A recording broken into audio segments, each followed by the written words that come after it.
Madam నమస్తే అండి. మరి ఈ రోజున జగన్మోహన్ రెడ్డి గారు ప్రెస్ మీట్ పెట్టి మాట్లాడుతూ అమరావతిలో పెద్ద పెద్ద స్కాములు జరిగిపోతూ ఉన్నవి, నేషనల్ హైవే కూడా చేయలేని ఖర్చు ఇక్కడ స్పీడ్ యాక్సెస్ రోడ్డుకి చేస్తూ ఉన్నారు. అసలు అమరావతిలో ఒక పెద్ద స్కామ్, చంద్రబాబు ఒక పెద్ద స్కామ్ చేస్తున్నాడు, అక్కడ అమరావతిని జేబు సంస్థగా మార్చేస్తున్నాడు చంద్రబాబు అని చెప్పి కూడా మాట్లాడుతున్నాడు. మరో పక్కనేమో రిటర్నబుల్ ఫ్లాట్ల విషయంలో కూడా తన బినామీలకు ఇచ్చుకుంటున్నాడు. మిగతా సామాన్యులకేమో చెరువులు కట్టినా కాలువలు కట్టినా అలా ఇస్తున్నాడని చెప్పి జగన్మోహన్ గారు ప్రెస్ మీట్లో మాట్లాడారు. ఏంటి దాని మీద అసలు ఫైనల్ మీ ఉద్దేశం ఏంటి? అసలు జై అమరావతి, జై ఆంధ్రప్రదేశ్ అండి. ఇవాళ జగన్మోహన్ రెడ్డి గారు గత 5 సంవత్సరాలు ముఖ్యమంత్రిగానే ఉన్నారా లేదా ఆయన ముందు ప్రశ్నించుకోవాలి. ఎందుకంటే చంద్రబాబు నాయుడు ఇల్లు కట్టుకోలేదు, నేను ఇక్కడ ఇల్లు కట్టుకున్నాను అని చెప్పి అమరావతిని అభివృద్ధి చేస్తానని అధికారంలోకి వచ్చాం. అధికారంలోకి వచ్చిన తర్వాత మాకు అంతకుముందు ఫ్లాట్స్కి మాకు కౌళ్ళు వేశారు. మేము ఇచ్చిన భూములకి మీరు వచ్చారు, 6 నెలలు అయింది కౌళ్ళు వేయాల, ఎదురు చూస్తున్నాం. 8వ నెలకు మీరు ఏం ప్రకటించారు? 3 రాజధానులను ప్రకటించారు. ఎందుకని అలా ప్రకటించారు? రాజధానిని ఏం చేద్దాం అనుకున్నారు? అసలు ఒకే రాజధానిని ఎందుకు అధికారంలోకి వచ్చారు? అమరావతిని డెవలప్ చేస్తానని మాట ఎందుకు మార్చారు అనేది మీరు ఏ ఆలోచనతో ఆ మాట అన్నారో మీరు ఒకసారి చూసుకోవాలి. 2, మీరు ఏం మాట్లాడుతున్నారు? ఇక్కడ స్కాములు చేశారు చంద్రబాబు నాయుడు, అమరావతిని స్కామ్ కోసమే అన్నారు. చంద్రబాబు నాయుడు 2014-15లో అధికారంలోకి వచ్చినప్పుడు గుంటూరు విజయవాడ మధ్య రాజధాని ఏర్పాటుకు భూములు కావాలి అన్నప్పుడు మీరేం మాట్లాడారు? గుంటూరు విజయవాడ మధ్య 30,000 ఎకరాల పైన కావాలి అన్నారు. మీరు కూడా మాట్లాడారుగా. మాట్లాడే అధికారంలోకి వచ్చాక మరి ఇచ్చిన భూములకి న్యాయం ఏం చేయాలనుకున్నారు? రైతులను కలిసి మాట్లాడాలిగా, కనీసం మాకు కౌళ్ళు వేయాలిగా. భూములు స్కాములు అని మాట్లాడటానికి, స్కామ్ చేశారు అంటానికి మీరు ఏం జరిగిందని వెలికి తీయకపోయారు గత 5 సంవత్సరాల్లో?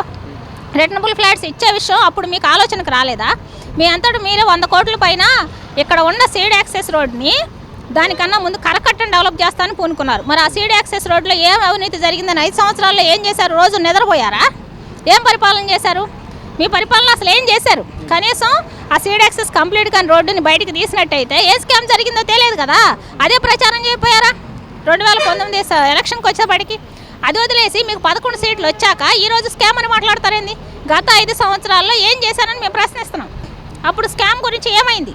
మీరే స్కామ్ ఆయన చేసేవాడైతే ఇన్ని సీట్లు ఇచ్చి ప్రజలు గెలిపించరు కదా. మీరు 5 సంవత్సరాల అధికారంలోకి వచ్చి మీ తండ్రి గారు చనిపోయిన తర్వాత తండ్రి శవాన్ని అడ్డం పెట్టుకొని మీరు గత 5 సంవత్సరాల్లో చెయ్యని స్కామ్ లేదు. ఇసుక స్కామ్ చేశారు, మద్యం స్కామ్ చేశారు, భగవంతుడు లడ్డూలు స్కామ్ చేశారు, వీధి ఆటలు ఆడే క్రికెట్లో స్కామ్ చేశారు పిల్లల పేరిట, చెరువుల్ని నంచుకు తిన్నారు, కొండలు గుట్టల్ని నవిలి మింగారు. అసలు ఒక స్కామ్ అనే ఉంది. ఆఖరికి టీటీడీలో టికెట్ పెట్టి 10,000 శ్రీవాణి అని 10,000 నీ కొంపకు తీసుకెళ్ళావు నీచుడు. ఇంకా నువ్వు స్కాముల గురించి మాట్లాడుతున్నావా? నీకు అంత దమ్ముంటే 5 సంవత్సరాలు ఏం చేసావు? ప్రతిసారి కేంద్రం దగ్గరికి వెళ్ళటం ఎందుకు, వెనక్కి రావటం ఎందుకు, వాళ్ళకి వంగి దండాలు పెట్టడం ఎందుకు? అసలు నువ్వు స్కాములు అనే మాట్లాడ అర్హత నీకు లేదు. ఎందుకంటే నువ్వు ఒక ఆర్థిక నేరగాడివి. ఇప్పటికి కూడా బెయిల్ మీద బయట తిరుగుతున్న ఆర్థిక నేరగాడివి. 4,000 పైగా సార్లు నేను వాయిదాలకు పిలిచారు. నువ్వు దేనికైనా వెళ్ళావా? వెళ్ళలేదు. ఇంకా నువ్వు ఎలా స్కాముల గురించి మాట్లాడుతున్నావు? నీ బ్రతికే ఒక స్కాము. మరో పక్కన అసలు చంద్రబాబు నాయుడు అదే మావిగన్ అనే పేరు ప్రజల్లో బేపచ్చని మందన వస్తే అసలు చంద్రబాబు దగ్గరికి వెళ్ళి మావిగన్ అనే పేరుతో అసలు బీపీ వచ్చేస్తుంది, పెరిగిపోతుంది, హార్ట్ అటాక్ వచ్చి కూడా చనిపోతారు, గుండె అయిపోయి చనిపోతారని చెప్పి కూడా జగన్మోహన్ రెడ్డి గారు మాట్లాడుతున్నారు. అంటే దాని మీద అసలు ఉద్దేశం ఏంటి? ఒక అమరావతి వస్తే దాని మీద ఏం చెప్తారు? హార్ట్ అటాక్ నీకు వస్తుంది, అందుకే నువ్వు బెంగళూరు ప్యాలెస్లో పడుకొని నిద్ర కళ్ళు మూస్తే బాబు గారు గుర్తొస్తున్నారు, కళ్ళు తెరిస్తే లోకేష్ కనపడుతున్నాడు. అందుకని భయంతో ఎన్ని మందులు మింగినా నీ వల్ల కాక వచ్చి తాడేపల్లిలో ప్రెస్ మీట్ పెట్టి గుండెపోటు అంటున్నావు. గుండెపోటు నీకు వచ్చింది, కూర్చుంటే లేకలేనాడు, నువ్వు 4 పట్టుకొని లేపాలి. నువ్వు ఆయన మాట్లాడుతున్నావా? అసలు ఆయన అనుభవం అంత లేదు నీ బతుకు. నువ్వు అసలు ఒక్క మాట మాట్లాడటానికి కూడా అర్హత లేదు. ఇప్పటికే ఆయన గురించి చాలా దుర్భాషలు ఆడావు. ఇంతకు మించి దుర్భాషలు ఆడావనుకో ఇక నీకు చెప్పు దెబ్బలే గతి. ఎందుకంటే ఒక పెద్ద వయసు వ్యక్తిని మామూలుగానే గౌరవంగా మాట్లాడాలి. నీ తండ్రి సమానుడు, అట్లాంటి ఆయన్ని నువ్వు ఎలా మాట్లాడుతున్నావు? ఎందుకుంటుందిలే నీకు గౌరవం అంటే? నీకు తండ్రిని చంపిన వాళ్ళ భుజాల మీద చేతులు వేసుకొని తిరిగావు. అసలు నువ్వే చంపించావేమో ఎవరికి తెలుసు? సొంత బాబాయినే గొడ్డలు పెడుతున్న నరికి నారాసురు రక్త చరిత్రను రాశావు.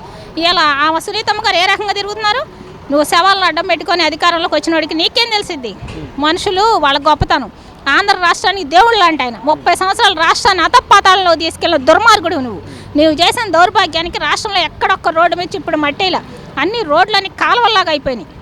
నీలాంటి దౌర్భాగ్యుడి పాలనలోంచి తప్పుకున్నాక ఒక దేవుడల్లా ఆయన అధికారంలోకి వచ్చి ఇవన్నీ బూడ్చి రోడ్లు వేసి ఎక్కడెక్కడ ప్రాంతాలని బాగు చేస్తున్నాడు. నువ్వు ఉండగా నెల్లూరు అన్నమయ్య డ్యామ్ కొట్టుకుపోతే ఎంత విధ్వంసం జరిగిందో కనీసం గేటుకి గ్రీజు పెట్టించలేకపోయావు నీ బతుక్కి. ఈ రోజు నీ బతుకు ఎలా ఉందంటే నీకున్న 11 మందిలో వాళ్ళే జై జగన్ అంటే నోరు మూపిస్తున్నారు. సిగ్గు తెచ్చుకుని అది చూడు నీకు అర్థమైద్ది. నువ్వు ఒక్క మాట మాట్లాడటానికి కూడా నీకు అర్హత లేదు బాబు గారి గురించి. ఆయన కాళ్ళు గడి నెత్తి నీళ్ళు చల్లుకున్నా నీకు పాపం పోదు, అంత పాపాత్ముడు నువ్వు. అసలు చంద్రబాబు నాయుడు గారు హత్య రాజకీయాలు చేయడంలో తిట్ట, శవ రాజకీయాలు చేయడంలో తిట్ట, నాన్నగారు చనిపోవడం కారణం కూడా చంద్రబాబు నాయుడు గారు. గతంలో మనం చూసుకున్నట్లయితే అసెంబ్లీకి ఎలా వస్తో చూస్తా అన్న మనిషి అన్న తర్వాత 2 రోజుల తర్వాత నాన్నగారు చనిపోయారు. దానిలో చంద్రబాబు హస్తం ఉంది, రంగా గారి హత్యలో చంద్రబాబు హస్తం ఉంది, అన్నింటిలో కూడా చంద్రబాబు హస్తం అని చెప్పి మాట్లాడటం ఏంటి, ఎలా చూడొచ్చు అంటారు? అసలు ఈ రకంగా ఎందుకు మాట్లాడుతున్నానంటే, ఏం చేసైనా ప్రజల మధ్య విద్వేషాలు సృష్టించాలి. ఇప్పుడు కూటమి ప్రభుత్వంలో ఉన్న కులాల మధ్య, కూటమి ప్రభుత్వంలో ఉన్న పార్టీల మధ్య విద్వేషం సృష్టించాలి. దానికి ఎక్కడి నుంచి తీసుకురావాలి? రంగా హత్య కానించి తీసుకురావాలి, లేకపోతే ఆయన బాబు హత్య కానించి తీసుకురావాలి, లేదా ఆయన తాత హత్య కానించి తీసుకురావాలి. అందుకని మీరు ఈ రకంగా మాట్లాడుతున్నారు. ఇన్ని ఆలోచనలు ఉన్నవాళ్ళు గత 5 సంవత్సరాలు ఏం చేశారు? ఎందుకంటే మీరే హత్యలు చేసిన వాళ్ళు కదా, ముందు మీ మీద కేసులు సరి చూసుకోవడం సరిపోయింది. మీ బతుక్కి మీ తండ్రి గారి హత్యలు ఇవన్నీ మీరేం మాట్లాడతారు? మాట్లాడలేరు. ఆయన్ని హత్యా రాజకీయమే చేసేవాడైతే ఆయన్ని అమానుషంగా ఇప్పుడు 52 రోజులు జైల్లో పెట్టారు. హత్యా రాజకీయం వైపు కన్నెత్తి చూసి ఆయనైతే ఇప్పటికి మీరు నోరు తెరవటానికి ఉండేవాళ్ళు కాదు భూమి మీద. కానీ ఆయన మంచితనం, న్యాయ వ్యవస్థ చూసుకుంటుందన్న మాటలోనే అర్థమవుతుంది ఆయన సహనం. ఏదైనా కక్ష సాధింపు అనేదానికి మీరే కేర్ ఆఫ్ అడ్రస్. దానికి ఇప్పటికి కూడా రప్ప నరుకుతాం పొట్టేళ్ళు అని మీ కార్యకర్తల చేత, అమాయకులైన కార్యకర్తల చేత మాట్లాడించి మేము అధికారంలోకి వస్తే ఎలానే ఉండబోతుంది అని ఇప్పటి నుంచే ప్రజలకి సూచనలు ఇస్తున్నారు మీరు. అలాంటి మీరు ఆయన గురించి మాట్లాడటం అనేది చాలా హాస్యాస్పదం. అంటే ఎలా చూడొచ్చు అంటారు? ప్రతిసారి కూడా జగన్మోహన్ గారు ప్రెస్ మీట్ పెట్టినప్పుడు అసలు చంద్రబాబు నాయుడు గారు హత్య రాజకీయాలు చేస్తున్నాడు, అమరావతిని జేబు సంస్థగా మార్చేశాడు, మావిగన్న పేరు ప్రజల్లో బేపసన మన్నన ఉంది, ఇట్లాంటి ఎందుకని ఈ విధంగా మాట్లాడటం ఎలా చూడొచ్చు అంటారు? గతంలో చూసుకున్నట్లయితే అమరావతిలో నేను ఇల్లు కట్టుకుంటాను, అమరావతి ఏకరాదని చెప్పి మాట్లాడే మనిషి ఈరోజు మావిగన్న అని మాట్లాడటం ఎంతవరకు కరెక్ట్ అంటారు? ఆయనకి ఏం మాట్లాడాలో తెలియట్లేదండి. ఒకే రాజధాని, అమరావతి రాజధాని, నేను ఇక్కడికి వచ్చాను ఇల్లు కట్టుకున్నాను అన్నాడు. తర్వాత 3 రాజధానులు అన్నాడు. ఇప్పుడు చంద్రబాబు నాయుడు గారు దానికి కట్టుదిట్టమైన ఏర్పాట్లు చేసి కేంద్రంలో ఏ రాష్ట్రానికి లేని విధంగా గెజెట్ తెచ్చేపాటికి మైండ్ పనిచేయక రేపు నేను అధికారంలోకి రానా, నేను వచ్చి దాన్ని మార్చేనా అన్నాడు. అసలు రాజధాని లేకుండా చేయాలనే ఉద్దేశం మీకుంది. అందుకే రాజ్యాంగంలో రాజధాని అనే పదం లేదు అనే మాట మీరు మాట్లాడారు. ఆయన ఎలాగంటారు రాజధాని లేకుండా చేస్తాడని? ఆయనే కదా అసలు రాష్ట్ర రాజధాని ఏర్పాటుకి నాంది పలికింది. భూ సమీకరణ అనే ఒక వినూత్న విధానాన్ని తీసుకొచ్చింది చంద్రబాబు గారు కదా. అది ఎంత గొప్ప విధానం కాకపోతే ఇవాళ ప్రపంచంలో ఈ విధానాన్ని లండన్ యూనివర్సిటీలో దీన్ని ఒక సబ్జెక్టుగా ఎంచుకున్నారనేది మీకు తెలియాలి. అయినా మీకు సబ్జెక్టు గురించి ఏం తెలిసిందిలే, పేపర్లు కొట్టేసేవాళ్ళు కదా. కాబట్టి మీరు ఈ రకంగా అమరావతి మీద పదే విషం చెమ్మటం అనేది ఎప్పటికీ కరెక్ట్ కాదు. ఇప్పుడు వస్తున్న పెట్టుబడులకు అడ్డం పడాలి. ఈ పెట్టుబడుల ద్వారా ఉద్యోగ ఉపాధి అవకాశాలు పెరుగుతాయి, ప్రజల్లో అవేర్నెస్ పెరిగిద్ది, మన మాట ఎవరు వినేవాళ్ళు ఉండరు అని చెప్పి ఎప్పుడో రంగా హత్య గురించి, ఎప్పుడో మీ తాత చనిపోయిన దాని గురించి, మీ తండ్రి చనిపోయిన దాని గురించి మీరు మళ్ళీ ప్రజల్లో తీసుకురావాలనుకుంటున్నారు. మీరు ఎంతటి హత్య రాజకీయ కారకులు అంటే మళ్ళీ మీ తల్లిగారినో చెల్లినో చంపి మీరు మళ్ళీ ఎక్కడ దాన్ని అడ్డం పెట్టుకుని అధికారంలోకి వస్తారని 2019 ఎన్నికలప్పుడు పాపం విజయమ్మ గారు పారిపోయి ప్రాణాలు కాపాడుకున్నారు. మీ నుంచి దూరంగా వెళ్ళిపోయి మీ చెల్లి గారు చాలా జాగ్రత్తగా ఉండబడి బతికిపోయారు. అది మీ యొక్క కేర్ ఆఫ్. హత్య రాజకీయానికి మీరే కేర్ ఆఫ్, మీ ఇల్లే కేర్ ఆఫ్. అందుకని మీకు భయపడి పారిపోయారు. ఇప్పుడు జాగ్రత్త, మీరే ఒకరినొకరు హత్య చేసుకొని ఎవరు ముఖ్యమంత్రి అవుతారు అనుకుంటారో అని జాగ్రత్త అని తెలియజేస్తున్నాం.